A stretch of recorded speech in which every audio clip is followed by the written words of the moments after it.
Hello friends, இன்றைக்கி கறி வடை எப்படி செய்கிறது அப்படின்னு சொல்லி இன்றைக்கி நம்ம பார்க்கலாம்.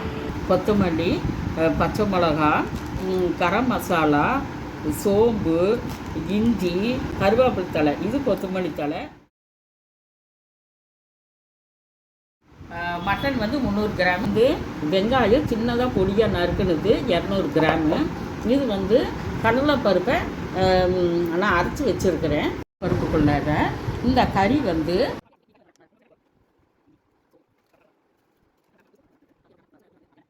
அரை ஸ்பூனுக்கு கம்மியாக உப்பு சேர்த்திக்கலாம்.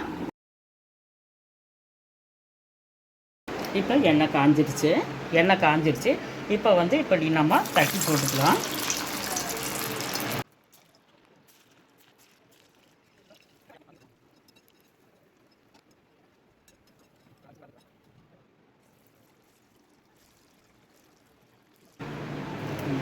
அப்போ சூப்பராக வந்துடுச்சு. எப்படி இருக்குது அப்படின்னு சொல்லுங்க. அருமையாக இருக்கு. நல்லா இருக்கு. சூப்பராக இருக்குது. இது என்னதுன்னா கறி வடை சூப்பராக இருக்குது. ஓகே, நீங்களே இதே மாதிரி செஞ்சு பாருங்கள்.